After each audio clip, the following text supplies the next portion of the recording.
Bonjour amis du Zodiaque, je suis très heureuse de vous retrouver pour ce langage planétaire de la semaine du 5 au 11 mai 2025. Tel un arbre de vie, l'astrologie nous apparaît dans un cycle où les planètes interfèrent, tels des acteurs sous une toile de fond d'un théâtre où le décor est planté et représenté sous la voûte céleste des 12 signes du Zodiaque.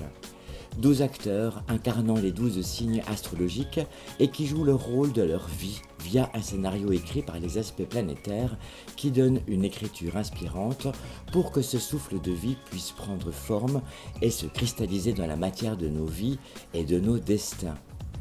Dès le début de semaine, le soleil se trouvera à 15 degrés 11 de l'élémentaire Taureau et nous montre une image symbolique où l'on aperçoit un homme d'âge mûr, pensif, assis à une table sur laquelle repose un gros livre et des instruments scientifiques.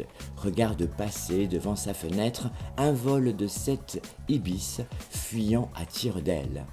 L'ibis est l'incarnation du dieu Thoth, dieu de la parole créatrice, patron des astronomes, des comptables, des magiciens, des guérisseurs. De son assimilation au dieu grec Hermès, connaissance ésotérique.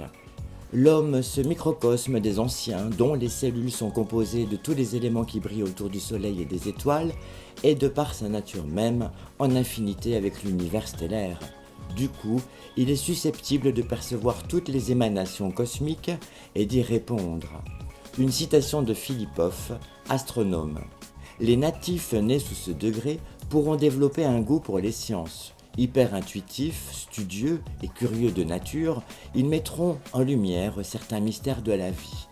Le facteur chance les aidera à réaliser des profits et à nouer des accords avec des pays étrangers.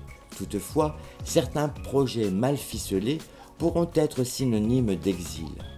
Attention aux événements inattendus ou aux ennemis insoupçonnés, porteurs de déstabilisation, de ruine et de chagrin.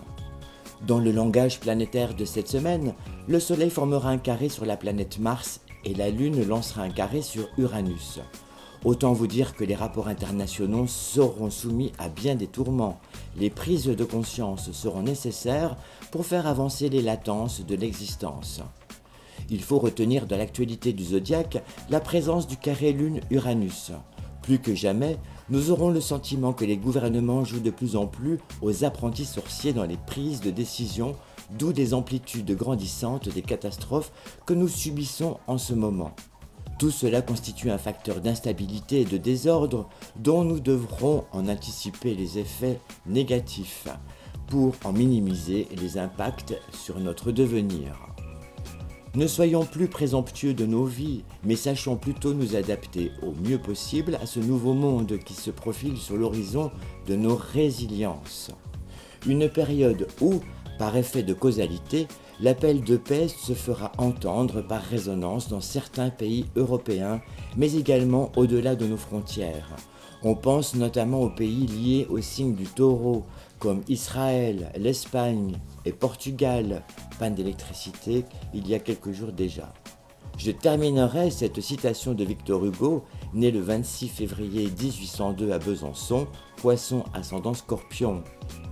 Et de l'union des libertés dans la fraternité des peuples naîtra la sympathie des âmes, germe de cet immense avenir où commence pour le genre humain la vie universelle et que l'on appellera la paix de l'Europe.